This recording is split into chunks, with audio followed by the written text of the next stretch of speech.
un violador no viola por un orgasmo.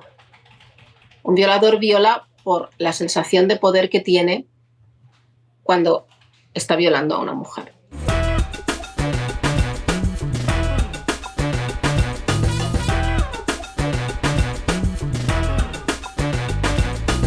Ha sido todo un reto, porque evidentemente después de Hannah Arendt, que han leído cientos de miles de personas, que se ha traducido a 8 idiomas, que se vende en todo el mundo, de repente dices, ostras, ahora tengo que crear otro universo, porque yo quería, porque podía haber seguido exprimiendo a la pobre Ana, pero me planteé a mí misma el reto de vamos a dejarla descansar, porque si no puede llegar a ser no creíble que le pasen tantas cosas a Ana. Nunca escribo pensando en segundas o terceras partes. Yo siempre escribo pensando en historias que son redondas y que parecen inconexas, pero que en cuanto llegan al final, todas las piezas encajan y el lector dice, madre mía, la que se ha liado, y lo entiende todo. Así que mis historias son autoconclusivas y no sé qué pasará. Me fascina escribir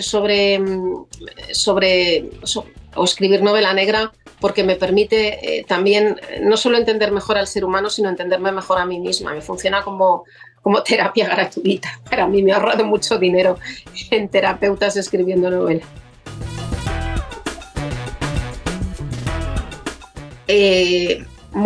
Mis novelas hablan mucho de temas de actualidad, porque al final tú no te puedes abstraer de lo que pasa en la sociedad. Y entonces en esta novela se habla de maternidad, de listas de espera, de sanidad, evidentemente de suicidio, porque la primera secuencia de la novela es la de 10 personas que no se conocen de nada, arrojándose al vacío desde uno de los hoteles más famosos y emblemáticos de Madrid, sin que nadie sepa qué conexión hay entre ellas, sin que sus vidas se hayan cruzado, y en las que una sola persona deja una pista, ¿no?, en una habitación. Y a partir de ahí se tira del hilo. Y esa es la premisa de la novela, y me sirve para hablar también de qué lleva al suicidio, por qué la gente se suicida y qué es lo que estamos haciendo mal como sociedad, o la culpabilidad de las familias, ¿no?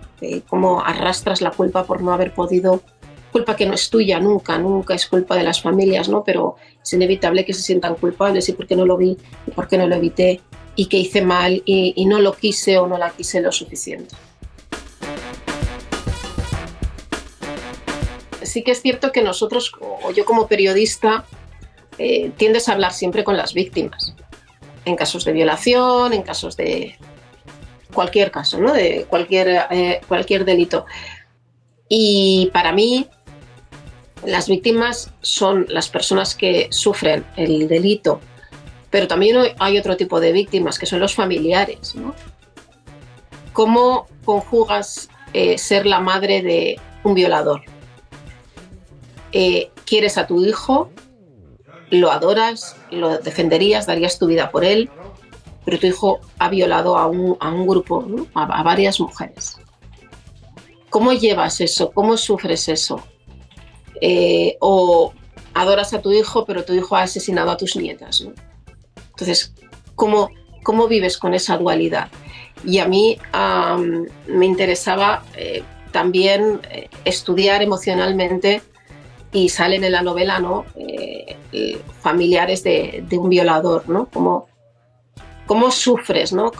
Y además, para la sociedad tú no eres víctima, y tú quieres a tu hijo por encima de todas las cosas, o a tu hermano por encima de todas las cosas, pero es que es un violador. Entonces, ¿cómo se trabaja eso emocionalmente? ¿Cómo reaccionas? Y en la novela hay personajes que reaccionan de maneras muy distintas ante un mismo hecho.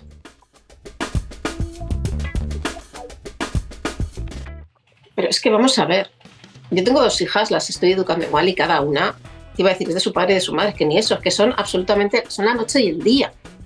Evidentemente la educación influye en muchas cosas, pero es que influye desde que tú puedes tener mucho dinero, darle todos los caprichos al niño, y así luego va a salir con empatía cero y pensando que todo lo que quiere se le tiene que conceder. Entonces, Eh, claro que la educación, pero la educación pero no solo es la familia, no solo es también el entorno, tiene que ver la genética. Un violador no viola por un orgasmo. Un violador viola por la sensación de poder que tiene cuando está violando a una mujer. La sensación de dominio, de control, de machaque. Entonces, eso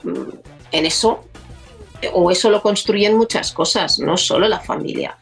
La familia no tiene o no siempre tiene la culpa y en todo caso, aunque la tengan, no tiene toda la culpa. ¿Y qué madre le va a enseñar a un hijo a violar? O le va a decir que violar está bien. Es que no me entra en la cabeza. Es que esas madres, esas hermanas de violadores, las esposas de los violadores, ahora que tenemos un caso reciente, ¿no? Con un futbolista. ¿Cómo soportas eso? El saber que has tenido a tu lado a alguien que le ha hecho eso a una mujer, ¿no? Y alguien a quien has querido.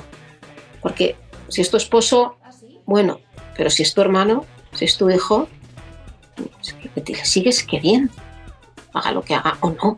Entonces, por eso en esta novela los personajes que hay alrededor de un personaje que es un violador múltiple reaccionan de maneras muy distintas y eso fluye por toda la trama. Ay, compaginándolo. Y me gusta todo. Al final soy contadora de historias. Y las cuento en la tele y las cuento en las novelas. Mientras pueda compaginarlo será maravilloso. Si no me merece la pena, sí que lo he pensado alguna vez. Y he pensado, ¿para qué te metes en este chat? Y me contengo mucho, cada vez más.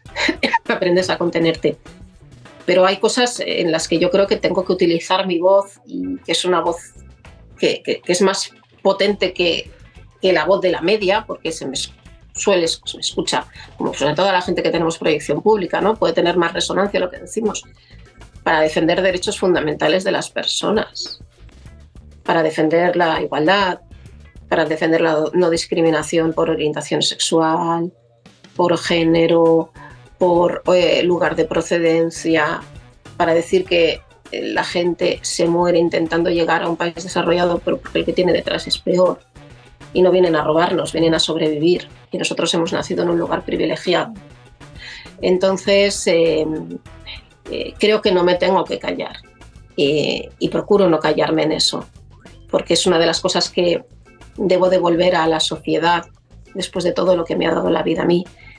Pero sí que es cierto que he tenido problemas de acoso y tuve un problema muy grave con amenazas constantes de muerte, con publicación de mi dirección, del colegio de mis hijas, con un intento de agresión en la calle, con persecuciones, y llevé a esa persona 2 veces a juicio y de hecho ha tenido condenas condena de cárcel conmutable por orden de alejamiento, porque ya traspasaba unos límites en los que yo no me sentía segura cuando salía por la calle, porque pensaba que me iba a esperar para hacerme algo en cuanto saliera por la portería de mi casa.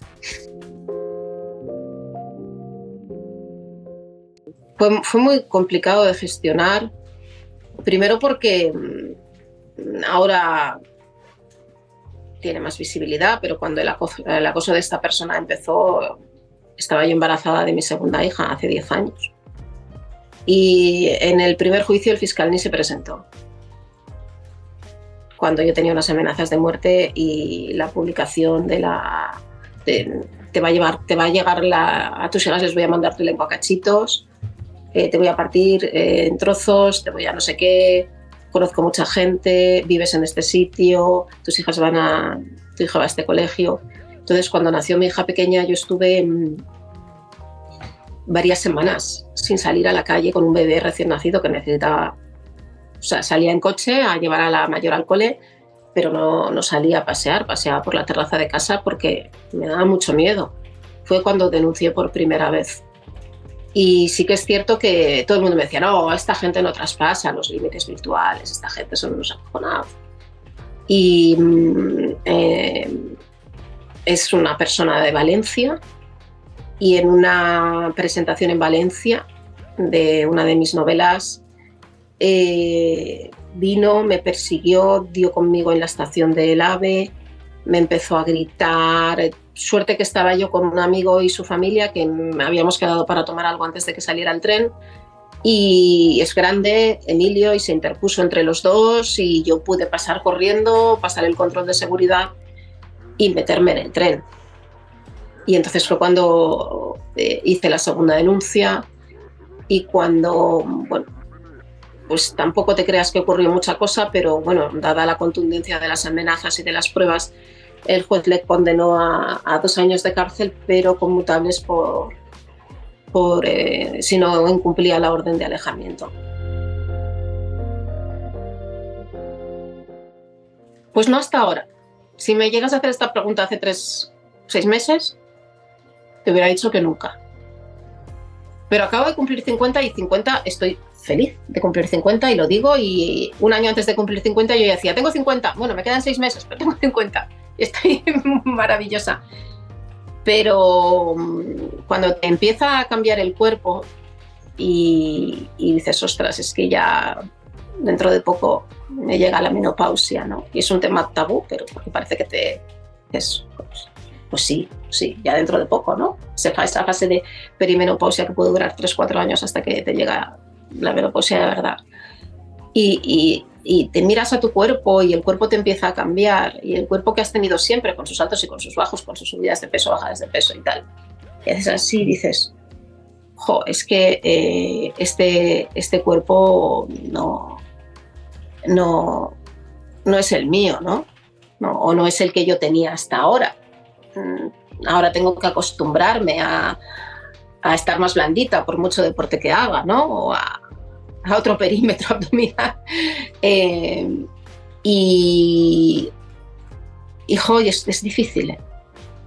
Es difícil. Yo empiezo ahora a sentir esa presión de la imagen. Y tengo que gestionarlo, tengo que aprender a gestionarlo.